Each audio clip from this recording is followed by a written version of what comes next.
Welcome, everyone. Thank you for joining us today for this webinar on how to track your child's IEP progress. Our presenter today is Special Education Parent Advocate Beth Benevides. In this 1-hour webinar, parents will learn how to take control of tracking their child's IEP progress and prepare before school starts to make this a more informed school year. My name is Suzanne Mason. I'm with the Howard County Autism Society. Before we begin and introduce today's speaker, we are offering simultaneous interpretation for Spanish speakers today. We'll remain together for welcome and instructions. I'd like to introduce our interpreter. Alicia, would you please explain how the interpretation will work? We could hear you, Alicia. Thank you very much. Are you ready to proceed? Okay, very good. Thanks. All right. I ask that everyone attending to please keep your cameras off and to remain muted throughout the presentation. There will be a Q&A time afterwards. And we ask that you enter any questions into the chat. Please don't unmute and ask a question that way. Please enter it into the chat. That's really helpful. We're going to record this presentation and post it in both English and Spanish to the HCAS website, along with the slide deck that will be on view throughout the presentation. It will probably take a couple of days to get that posted, so we appreciate your patience. So I'd like to introduce our presenter today. Beth Benevides is a longtime policy and educational advocate for individuals and families affected by autism and related disabilities. She serves as a consultant for HCAS, providing one-on-one special education consultation to parents of children with any disability in Howard County as part of our annual Community Service Partnership grant through the Howard County Department of Community Resources and Services. She is a past president of HCAS and is Associate Director of Autism Programs at the Hussman Foundation. Beth serves on a number of statewide work groups devoted to programs, education, civil rights, and policy affecting those with autism. She is an advisory member of the Maryland Center for Developmental Disabilities at Kennedy Krieger Institute, an appointed member of the Maryland Department of Disabilities Ethan Saylor Alliance for Self-Advocates Steering Committee, and co-chair of the Commission for Transitioning Students with Disabilities in Howard County. She is a certified special education advocate and member of the Council of Parent Attorneys and Advocates, also known as COPA. Beth is mom to a 22-year-old son with autism. All right, thanks, Beth. Sure. So good afternoon, everyone. I need to update my bio because Kyle is now almost 25. I've been at this a long time, and I thank you all for joining today. I was trying to think of a good topic for back to school. And I thought one of the things that parents could do now that would really make tracking progress and conversations with teams so much easier and so much more meanful is really to set up in a couple easy steps how you can track your child's progress. So let me advance my slides here. So today I'm going to talk about how you can take control of this process. Too often, many of us settle for making sufficient progress without any idea what sufficient means. Is that 10%? Is that 90%? Did our children make meaningful progress from one quarter to another? When is a goal too easy or too hard? Or is it just right? And how dependent on prompts are our children? Many of our kids have prompt levels included in their goals and objectives. And so we need to really keep an eye on that too, because many of our kids become very prompt dependent. So we should be paying attention from one quarter to the next on how many prompts our child requires. That may tell us whether a goal is too hard. And how about all those accommodations? We certainly know that there are lots of teacher comments made throughout our kids' progress reports, and we really need to pay attention to what teachers are saying and kind of reading between the lines, and then bring things forward to say, should that be an accommodation that's provided for my child across the day? So let's prepare now for a more informed school year.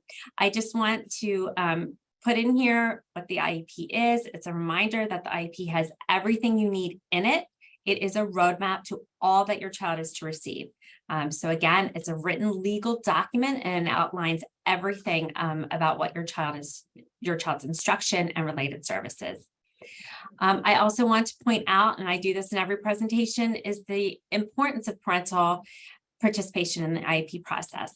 And that's because you, as the strongest possible advocate for your child, matter. Parents are recognized as integral members of the IEP team and equal partners in the development of the IEP and in all IEP team meeting discussions.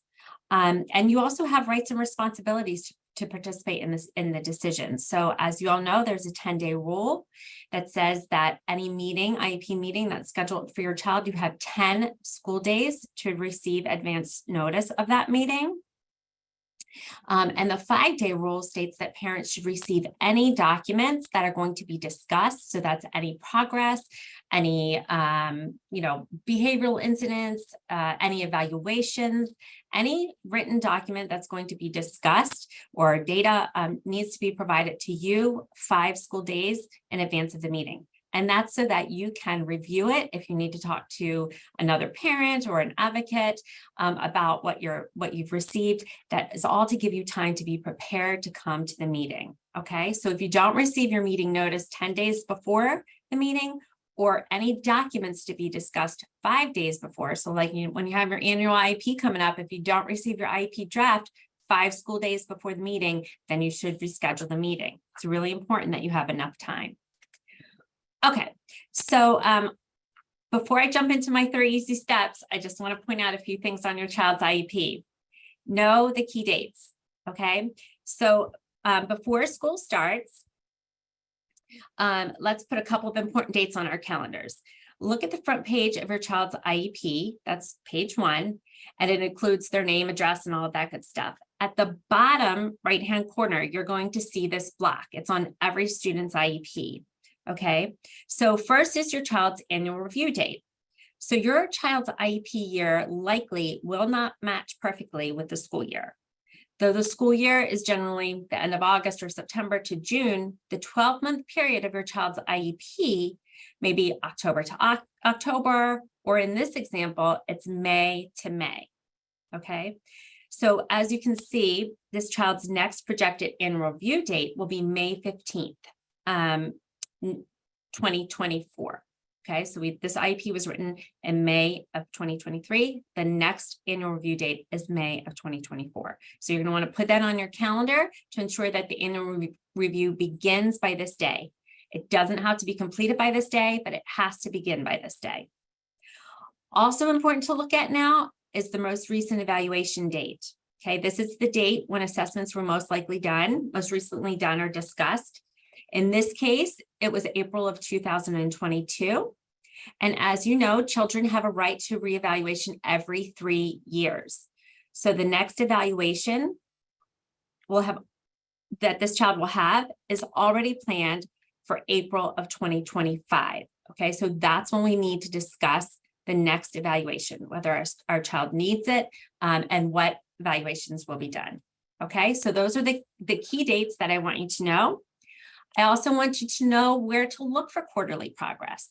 So on your child's IEP or on those progress reports that come home,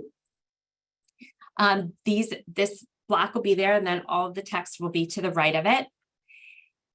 Keep in mind for the student who has an IEP that begins in May, for example, their first quarter of their progress notes is going to appear in progress report 4. Because that's what goes along with the school year, okay? I know it's confusing.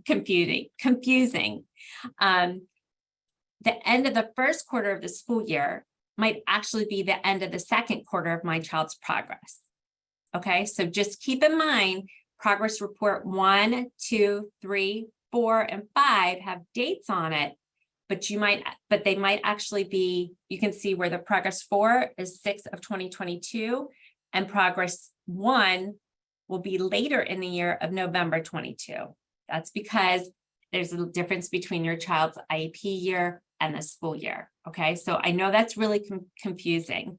But again, for this particular student whose IEP is May to May, progress 4, dated in June, is actually the first progress report on the new IEP. Okay, so I hope that makes sense. Okay, so let's get ready for our steps. I promise these are going to be super easy, and you're going to ask yourself why you didn't do this all along or why you paid others to do it for you. But the first step is just to create a tracking document. I really want you to know for yourself when your child is doing great. Some parents are just so happy to see achieved on their child's report card and progress report that they don't know that objective might not be challenging enough. And so I really want you to know specifically what the goals and objectives are that your child is expected to achieve. So for your tracking document, if you're a Word person, a Pages person, an Excel person, or a pen and paper person, it doesn't matter. Choose one that you're comfortable with and then create your own tracking document, okay? So for the first step is just for each goal area, write out every objective. So in a Word document, you're going to start with a section, let's start with written expression content. And so in this case, the first objective is given a simple sentence and capitalization and punctuation rules. The student will edit the sentence with 80% accuracy on 4 out of 5 trials as recorded by a teacher-made chart or log by May 2024. Okay, so you're going to write the whole goal out or type them out for each one. Okay. Then you're going to highlight the important criteria. So as you know, every IEP goal has specific criteria, or it should. And we're going to look at some bad goals too and objectives so that you'll know when to go back and ask for more detail. Okay. So in that particular instance, it was given a simple sentence and capitalization punctuation rules. The student's going to edit the sentence. They're going to have 80% accuracy on 4 out of 5 trials. So that means 4 out of 5 times that I give the child this particular objective, they're going to get it right, at least 80% of it right. So they might not have gotten all 5 capitalizations correct, but they got 4, and that was across 4 consistent trials. Then they would have achieved the goal. And it's going to be measured by a teacher-made chart or log. So that's the criteria. Okay. So let's do another example. So in this example, what is the objective and what is the criteria that you'll be tracking? I'm going to just give you a minute.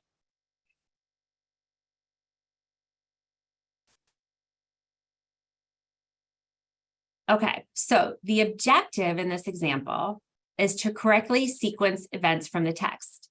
That's what we're asking the student to do. Okay, that's what we're hoping the child will accomplish, is that they will be able to read a story and then put the events of the story in order correctly. Okay, but there's a lot of other criteria there that we have to pay attention to. They can have one verbal prompt, but no more than one verbal prompt. Okay, so I might be able to say what comes next, as that's a prompt, right? Or first, what did Johnny do in the story? That's a verbal prompt. The child has to have 5 events. So it has to be a pretty long story, right? There have to be 5 events within that text. And this has to be right on 4 out of 5 occasions, as measured by teacher-made data sheets. In this case, it said 80% accuracy. I do want you to pay attention that, however, that in some cases, it won't say with 80% accuracy. If it doesn't say with 70% or 80% accuracy, then it's implied that the child has to get it right 100% of the time. Or get all of the, get all of the answers correct, not just 4 out of 5 of them, right? So again, 5 capitalizations are expected. In this case, if it doesn't say 80%, then it's expected that the child get all 5 capitalization errors correct. Okay. And again, prompts are necessary for our kids, for many of our children, at least initially. So some kids may need 3 prompts, and that's okay when they're first learning a skill. It will say that. We might even be fading prompts. So we might start the year with 3 prompts and fade it so that at the end of the year, we're down to 1 prompt. So it could say something like, with faded prompts, 3, 2, 1, the child will do this by May of 2024. Okay, so it's really important to pay attention to the prompts. But those are all really specific criteria. And so when we're saying a child makes progress or doesn't make progress, then we're able to say, is the child making progress on all of these criteria? Because it matters, right? If the goal must include all of these, and a child can do 5 events from a text 4 out of 5 times. However, they need 4 prompts to do it, then they haven't achieved the goal. Okay. So, okay, so let's see, let's go on. Okay, so let's look at these examples. So what are the objectives and criteria that you will be measuring in these examples? And these are pulled from real IEPs that I have received. So one objective says, by May of 2024, the student will engage with peers. Objective 2 says, student will participate in class activities. And then on a self-management goal, it said the student will follow teacher direction to initiate academic goals in a timely manner. Okay, so what are some of the problems with these objectives? If these were on your child's IEP, what might you say to the teacher to say, these are not well-written goals?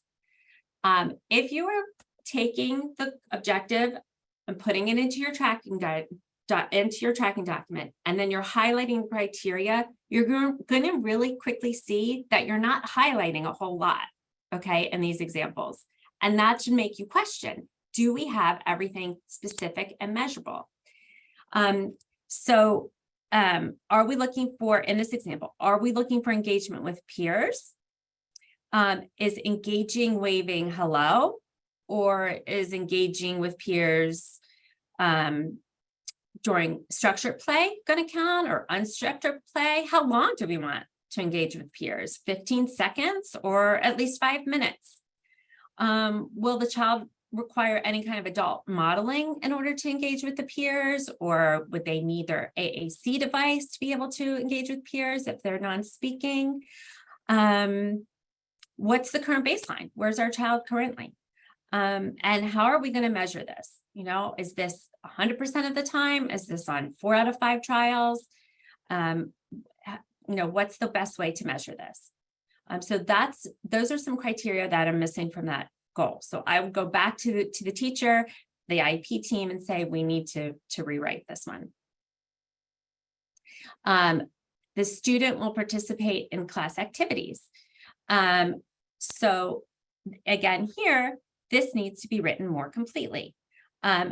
So we need to say by October of 2023, or whatever the date is, the student will participate with peers in class activities. For example, small group activities, projects, discussion groups. Not sure if this is the participating in class activities, is this for instruction as it's written? Is it an organizational goal? Is it a social emotional goal? We really need to pay attention to where we're putting this objective and what else we need to include. Okay. And then under self-management, that we know the goal is for the teacher, for the student to start their work in a timely manner. We see this a lot, right? It's a goal that we have for many of our kids. But what's a timely manner? And what's a timely manner for this particular student? Does she get more time than everyone else? Are there additional prompts that are necessary?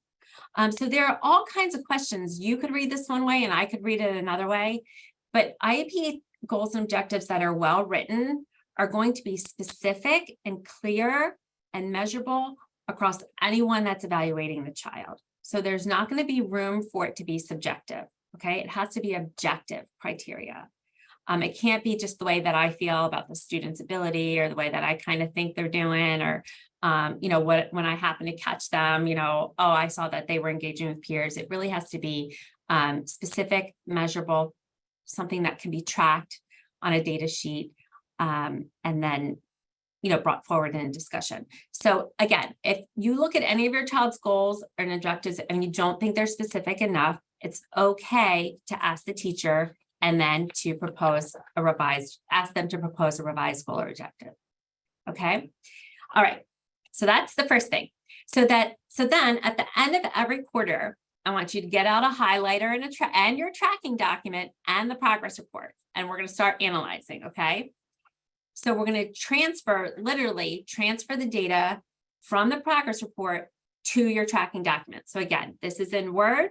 I go back, I open up my document. There's my child's objective. Yep, looks the same. And I'm just going to fill in. Now I've had 3 progress reports on my child. I'm just going to fill in my child's progress notes. So on June 15th, it said he was making progress. That's what the teacher said. They said he was making progress 60% with 60% accuracy on 4 out of 5 trials. Okay. 70% accuracy on 3 out of 5 trials in November. So he was doing better. He was catching more mistakes, but we weren't catching more mistakes consistently, only 3 out of 5 times. So we still haven't met our goal of 4 out of 5 times. Okay. And then we get to November or January and we say, oh, we're not making, we made a little bit more progress, 4 out of 5 trials. We're getting closer to our goal. Let's see how, our child continues to do. So this is how we're going along right now. And then we get our final review. It comes home. It says, our child was able to do it. And they met with 80% accuracy on 4 out of 5 trials. Okay. So that is one that is achieved. And, again, if I'm going to give you other examples, but if it comes back and it's saying not making sufficient progress, as you know, anytime your child is not making sufficient progress on a goal, then you should meet as an IEP team. You need to talk about whether the goal is too hard. You need to talk about whether how the goal is being taught and whether their teaching strategy needs to change. Anytime you see not making sufficient progress, you should have an IEP meeting. Okay. And then step 3 is to create objective data-driven statements from your tracking document. Okay. So again, going back here, at the end, as I prepare for my annual review meeting, I'm looking through all the progress I have here. I see that my child's done really well and has by the time of our meeting, has achieved their goal. So I'm going to write the statement, according to the present levels in the new draft IEP, the student has achieved with 80% accuracy on 4 out of 5 trials. So when I go to the meeting and they're all saying, oh, your child achieved, I can look and say, yep, you're right, my child did achieve. Or if you're in disagreement, you can say, no, my child didn't achieve. Here's an example. If we take that same goal and we show our child was doing 60% on 4 out of 5, then 60% on 3 out of 5, and stayed at 60% to 3 out of 5 trials. Our child may have made progress from the baseline, but may not have made enough progress to achieve the goal. Okay. And again, I'm going to put a note there because that's going to drive the conversation for next year. Do we need to continue this goal? Are we going to teach it differently? Is there something else? Does our child need more prompts? What's going on? If I were to see things consistently like this, I wouldn't wait until the end of the year to make that statement. I would in January say, gee, looking at this, my child's doing worse than they were doing when the goal was first introduced. So I wonder what's going on there. And they haven't improved in 6 months. So when I talk to the teacher about, what we could do, I might be asking, is there more effective ways of teaching this skill? Could we scaffold or back map and work on a skill that's required that perhaps our child has not met? Do we need to review capitalization and punctuation rules again? Do we need to put more supports in place? Focus only on capitalization first, and then we'll go to sentence punctuation. And then after that, we'll go to commas. I mean, what do we need here? What are we not achieving? What specifically is troublesome for our child in this situation? And we shouldn't be waiting till the end of the year to ask that. You can do that informally with the teacher. So if you get a progress report home and you say, geez, my child's doing great all along, except for this one written expression objective. Can we talk about it? Then you might get some insight from the teacher. If you feel you need the whole team to talk about it, you call an IEP meeting and you talk about it. And you talk about whether that goal needs to be, that objective, that specific objective needs to be changed or just taught differently. A lot of times teachers do the same thing, and we as parents do too. We do the same thing again and again and again. We teach in the same way again and again, hoping our kids are going to finally click, and without looking at how we're teaching it and whether we need to do something differently. So quite often, let's take a look at what the adults are doing to support or not support.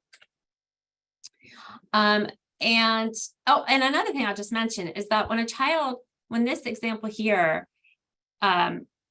it says that the child will be given a simple sentence and that the child will have the capitalization and punctuation rules with them when they are given this objective, when they need to do this.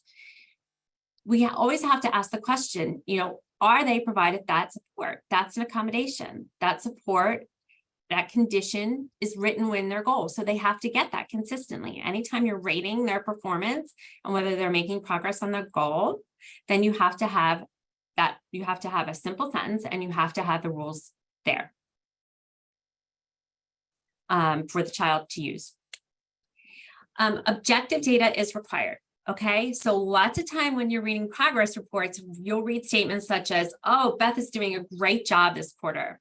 We're so proud of her, doing great, and there's no objective, quantitative, measurable data. It's vague. And it's dependent on the evaluator. I might think, gosh, I knew Beth last year and she was really struggling. And this year she's doing so well. What does that mean? What does that mean to the objective listener? What does that mean to the new evaluator? Does that mean that I'm not running out of the room 500 times? Or does that mean I'm never running out of the room? For me personally, what does that mean? So we need to have really words, if it says great job, or if it says even things such as like, oh, my child really likes XYZ. What does that look like? How do you know? We always need to be pushing for more details. A statement such as doing a great job this quarter by editing sentences with 90% accuracy, that is specific, measurable, and consistent across the evaluator. So if you see where statements like that and then includes data, that's okay. That's good. But we don't want it to just stand on its own. If it says, Beth is having a really hard time, XYZ, what does hard time mean? What specifically am I having a hard time with? Where am I breaking down? Okay. So I also want you to pay attention to evaluation methods on your child's IEP. There are many methods by which your child's progress may be assessed.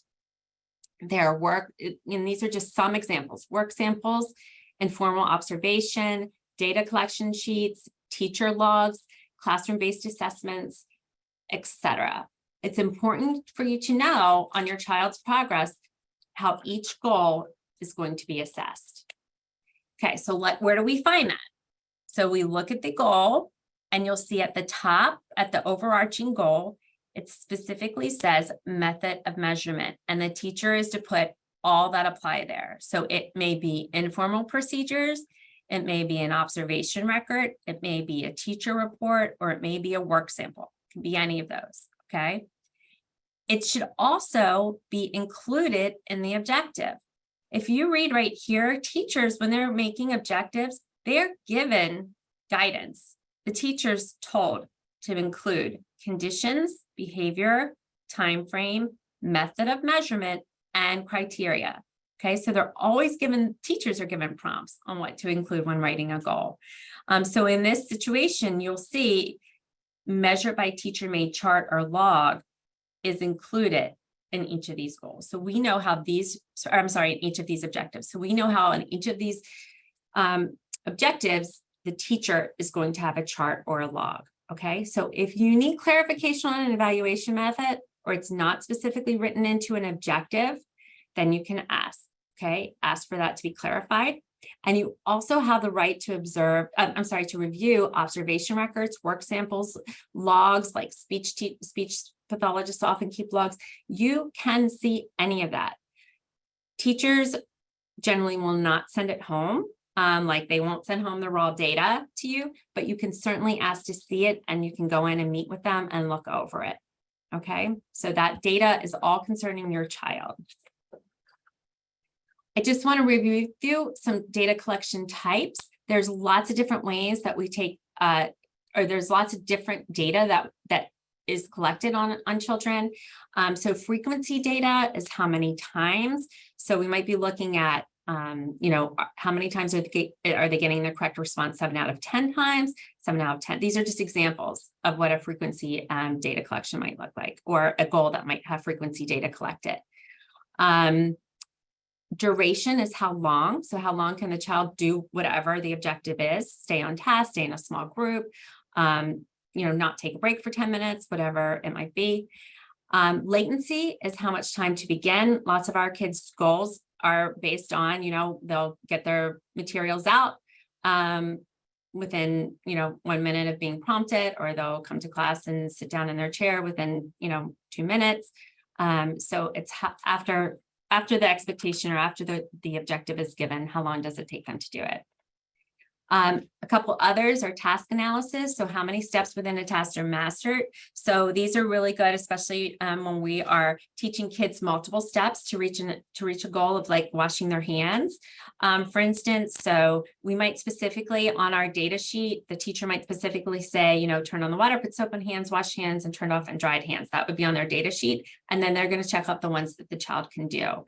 And so it might just be analyzing the individual tasks within a larger task, or a larger objective. Level of independence, this is important, how much support is needed. So we want to look at how many how many prompts our kids can have, and also whether it is a specific type of prompt. So many times we may not want to be constantly, you know, verbally or physically prompting our children. We might just want to give them a visual reminder. So that it may explicitly say, with a visual reminder, Beth will da da da da da. Or if it just says a prompt, it's not specific. It can be any kind of prompt. And then a rubric. So how many expectations were met? For many of us, we'll remember when writing a paper, the teacher gives a rubric and it would say something like, okay, you know, the introduction, if you include an introduction, you get 4 points. If you include, you know, a thesis statement, you'll get 5 points. Topic sentences, you'll get 5 points for each of those.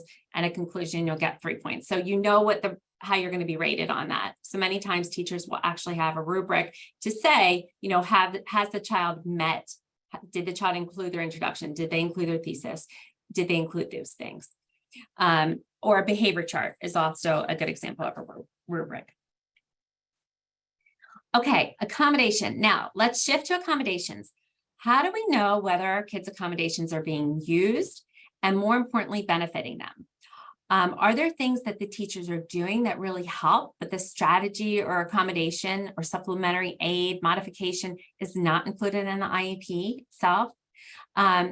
If that's the case, we want to know about that, because what happens if that teacher has to go out on sick leave?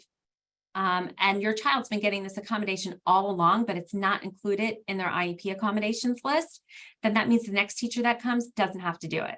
Okay, so we want to really pay attention to what teachers are saying so that we can make sure any accommodations given and used and benefiting the child are included in the child's IEP. Okay, so we would get out our highlighter again, and we would look for teacher insight. So it's kind of like be a detective. So I'm just going to give you some examples, and then I'm going to say to myself, wow, I might highlight this. So with adult supports and prompting, the student is more successful. Okay, so what does this statement tell us? That the child requires prompting and adult supports. Okay, so but what specifically are they? Do we know? Do we know what the adult supports are? Do we know, does our child even have close adult support across any of their classes? Is that an accommodation that's provided? We should probably check that, especially because they say the student's more successful with that adult support. Okay, so statements like this are going to be your cue that, wow, my child really does rely on that one-to-one support from an adult at certain times. It could just be, you know, in academic classes. It could be across their day from, you know, the time they get off school bus until the time they get back on the school bus, on the recess, on, in the lunchroom. Another example, when adult support enters the room, and again, these are taken right from IEPs that I read. When adult support enters the room and asks the student to step outside of the classroom to communicate how he's feeling, the student is much more successful at de-escalating or remaining in a calmer state. Okay, so I'm going to say, well, gee, if we have data to support that the child does better de-escalating outside of the classroom, then let's look at his behavior plan. Is this strategy listed to assist with calming? And if it's not, should it be? So, if I see that my child's upset or this child is upset, am I going to just invite them to come out in the hallway and talk to an adult so that they can de-escalate? That becomes a strategy, right? Another example, student does not read aloud in the classroom. The teacher said that. But then a little bit further down, the speech language pathologist says in a small group, the student reads aloud from the text with 80% accuracy. Okay, so what do we know here? Maybe the child does not like to read aloud in a large group. Maybe the child wants to be in that small group where they feel more comfortable. And that is the more appropriate setting for their reading goals. Should we talk about that? Should we talk about what the speech language pathologist is doing differently than the teacher? How is she encouraging the student? Because clearly we have the same student, but two different teachers, instruction is different, and we have two different data points here. So doesn't read aloud and reads aloud with 80% accuracy, okay? So that's going to be a cue to just question that. And do we need to revise it then in the objective on the IEP if the child's, struggling with a certain goal? Another student has difficulty sitting through circle time and seems to get antsy quickly. Okay, so let's talk about that. If we know the child gets antsy, then how beneficial is circle time? Probably not very. So what should the team discuss? We should talk about, does the child need a supportive chair? Does the child need a carpet square so that they know where their space is? Maybe the child needs fidgets. Maybe the child needs to sit closer to the teacher or next to a favorite peer. Maybe the child needs to have scheduled breaks. So we're going to sit for 2 minutes. We're going to get up. We're going to walk to the back room. We're going to come back and sit back down, do another 2 minutes till our child can build up their maintenance, being able to sit still for circle time. Another example, student has trouble knowing when computer is necessary in the classroom and when it is not, and frequently has a hard time putting the computer away when the writing assignment is finished. Okay, so what could we do? What if we know this is a problem, then what accommodation or what strategy might we want to be consistent when he has computer work?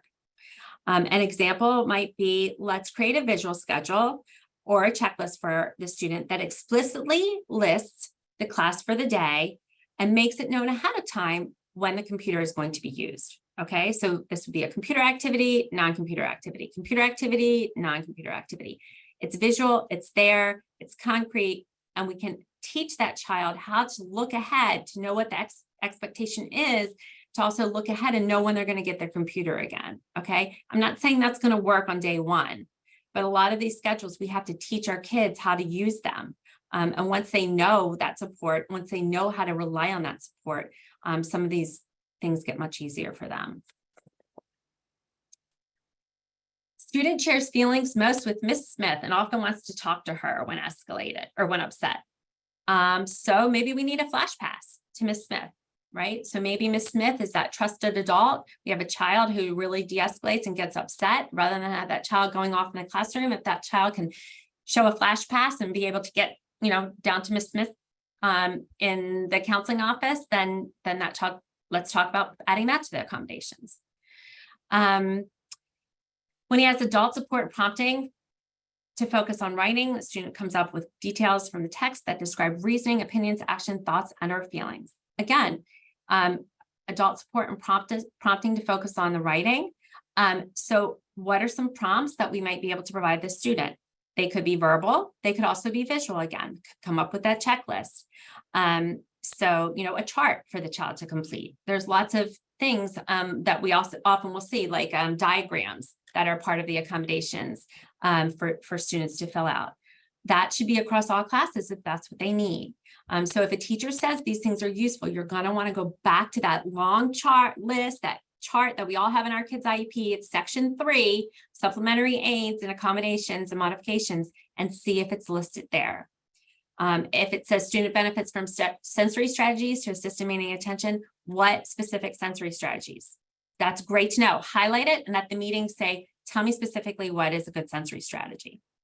Then let's document that. You know, needs fidget, needs a weighted vest, needs to carry a backpack, whatever it is. But we want to know specifically what is working. When we hear that a student is benefiting from something, we want to capture that, okay? And then the student elopes from the gym every time activities begin. This is another one that I see a lot, like a child leaves the classroom or leaves an area. That just prompts us to talk with the team and say, okay, you're noting this, right? You're seeing that they elope. Why? Would headphones be helpful to have in the gym for that child? Should we have a schedule with the breaks noted? Is there an opportunity? Should the child always have an opportunity to request breaks, or do we have non-contingent breaks on our accommodations? There's lots of things like this that just, if we highlight it and we go back to the team, we're questioning, okay? We're not demanding, we're questioning. Teachers give a lot of insight to our kids. We just have to take the time to read it through it with a fine-tooth comb and pull out what they are saying is working or not working. Again, if there is a teacher that is saying, you know, the child has behaviors doing this or that's our opportunity to ask why. That's our opportunity to say what conditions are present or need to be present. Okay, so I want to leave a little bit of time to answer some questions. And there is another data presentation that Yvonne Cox from the school system and I gave. I believe I can provide a link to that, or Suzanne can put that in our resources as well. That goes a little bit more in depth and data. But this, again, I really just want you to know and take the reins of knowing whether your child is doing okay one quarter to the next, and that you are seeing progress. Okay, so if your child is maintaining, you know, you have to keep asking yourself and the team, if my child is maintained for 3 quarters, that's great, there's no regression. But are we going to achieve by the end, or do we need to do something a little differently to get over that hump? Okay, we don't want to have making progress, and then all of a sudden didn't achieve.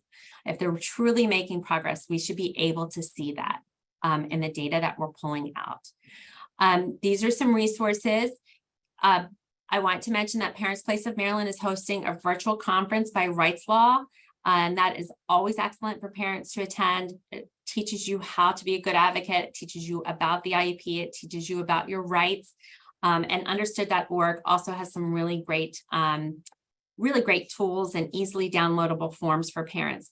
These are 2 that I found online on academic IEP goal planners. If you prefer to do something like this, as opposed, I like to just create a Word document and then pull out the detail myself. This is a little bit more cumbersome to me, but it's good in terms of really being able to pull out the different parts of an IEP. These are just 2 examples, but you can see it's breaking down what is in that big block of a goal to get all the condition, the skill, the supports, the accuracy, the evaluation, and then, you know, that whole goal. So these are really useful too. And that's just undivided.io. They have, I think, like 6 or 7 different charts that you can fill out.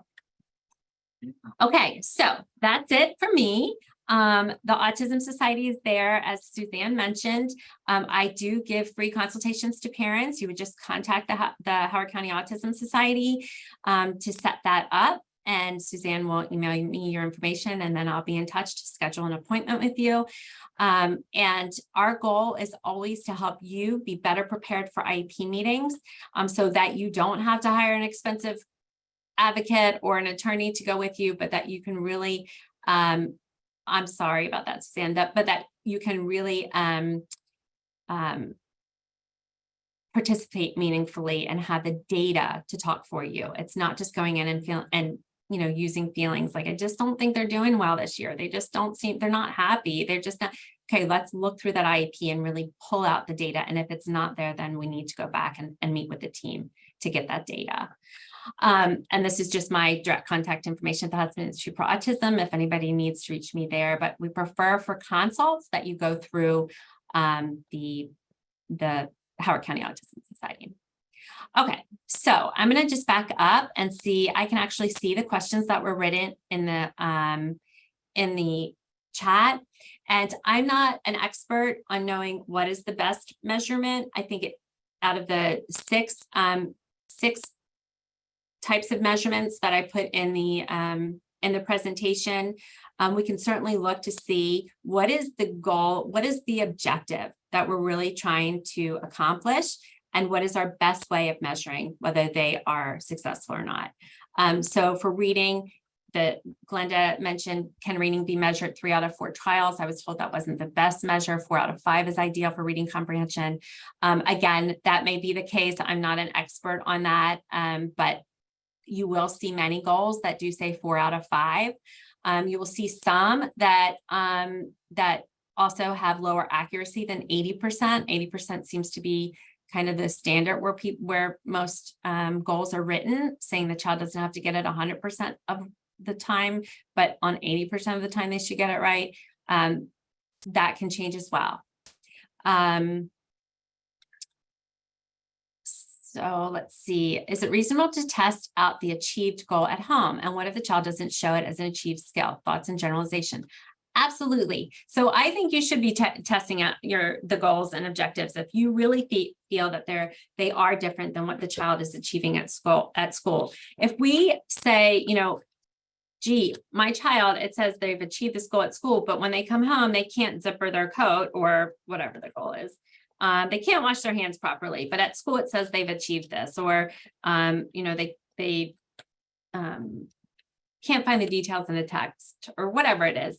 But you feel that it's inconsistent between home and school, then it's absolutely right it's absolutely okay to question it.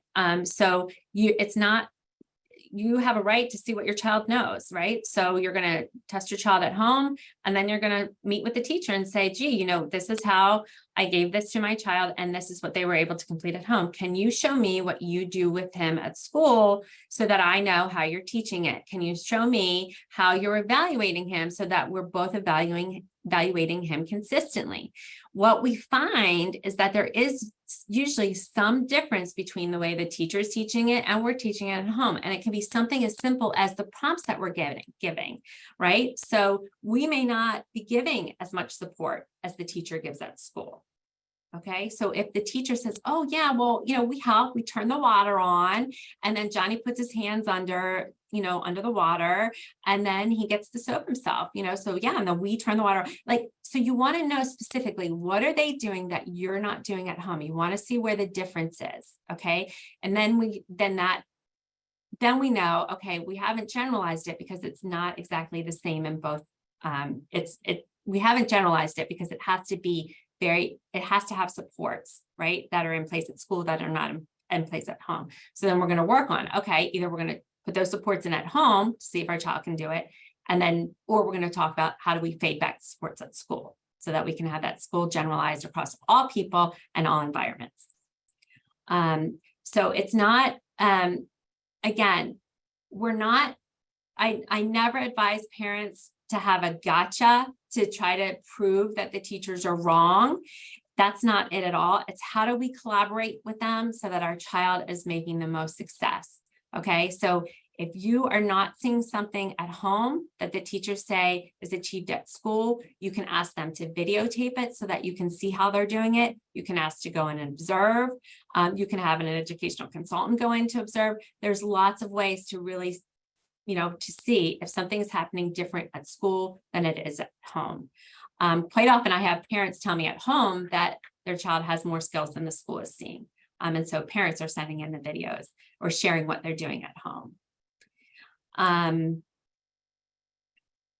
The goals are only achieved in school. So again, it's generalized across school. The teachers are not coming to your house to take data. So the data is dependent on them being in school. It should be the same in science class as it is in English and across teacher A to teacher, C. Okay, so again, if they were to say this goal is achieved, they would actually have to come to your house to take data on that. So it's based on them being in school with the supports that are given in their IEP.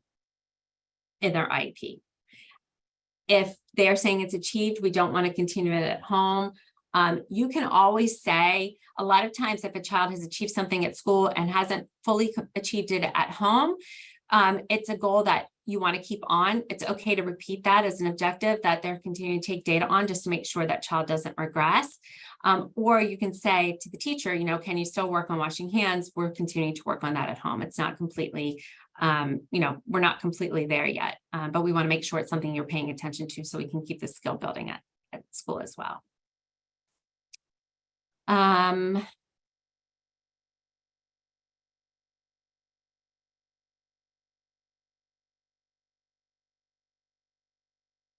Okay, again, it does IEP progress and progress reporting is not dependent it should not be dependent on the teacher, right? So it should be all teachers in Howard County Public Schools are helping our children make progress, right? So the IEP is written without a specific teacher in mind. So those goals and objectives are to be accomplished by whomever the child's teacher is. So if you have a new teacher and, in quarter 1, you're saying we should always give our teachers and our children, a good 30, 45 days of school to kind of get back into the groove of things, to bond with new teachers, to really get to know the school routine, and then really start digging in to see how they're doing. So it's okay to call an IEP meeting within 45 days of the school, 45 to 60 days. So if you really are nervous about your child's progress and you want to meet early with the teacher at the beginning of the school year, you can say, hi, new teacher, we're really looking forward to our son being in your class. We'd love to schedule an IEP meeting within 60 days so that we can talk about progress. You have every right to do that. You can call an IEP meeting whenever you feel one is needed. Okay, so I think that is always the best way to do it. When there's been a change, if you're really questioning what the progress is, you should always be paying attention to what comes home too. If work samples are coming home, the work samples should be matching up what the progressors are reporting in the progress reports.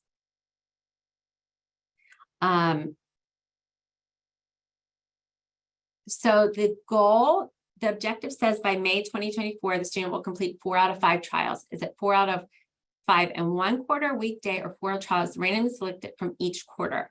By the end of the school year, the student will consistently complete the activity on 4 out of 5 trials. So it may not be every week. It may not, it's when they take data 5 times, 4 out of those 5 times,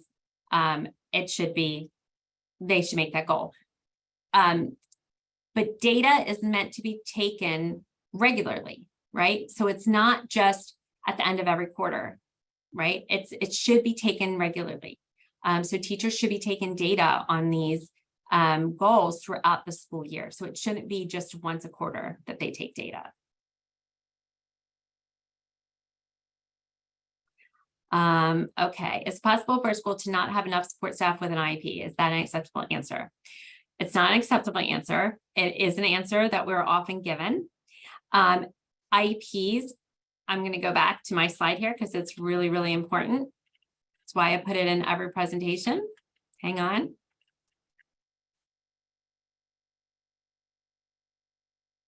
It's a written legal document. Okay, so IEPs have to be implemented. If they're not, then your child is due do that service. Okay, so if they say, well, we don't have support staff to fully implement this IEP, then is that school the best school for your child? Is that most appropriate? Is your child able to receive an appropriate education at that school if they don't have enough support staff? If they are not, then what makeup service, what are they due?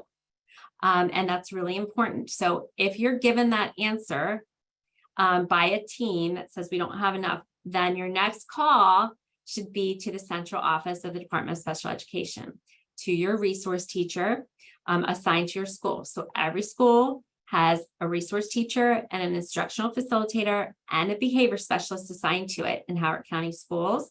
And every school system has a Department of Special Ed outside of your school building. So you have your school staff that's supporting your child, your school special education department, and then you have your central office Department of Special Education. If something like that doesn't sound right to you, then you absolutely need to go up the chain to the Department of Special Education, the central office Department of Special Education. That school may need more support from the Department of Special Ed. Okay. If your child is not given something that they should in their IEP, then they are due compensatory education services. And I have done a presentation all on Comp Ed. So you should be able to find that in the resources as well.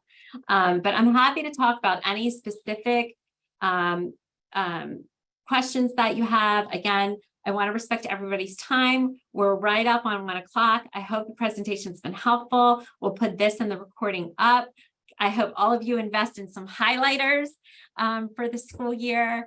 And anytime you want to talk about anything or run something past me, that's what we're here for. That's what the service is provided for. So please reach out to the Autism Society, and we would be really happy to help you out. Okay, thank you so much and have a great day. And I'm doing the presentation again this evening for anybody that that you want to recommend it to, or you might want to pop in and hear it all again. Okay, take care. Thanks, Beth. This evening's meeting has a different Zoom link, so you'll need to contact the office to receive that. So you can call us at 410-290-3466. And thank you again, Beth. Thank you everyone for attending, and feel free to contact us if you have any questions or need further advice. We're happy. That's what we're here for. All right. Bye-bye now.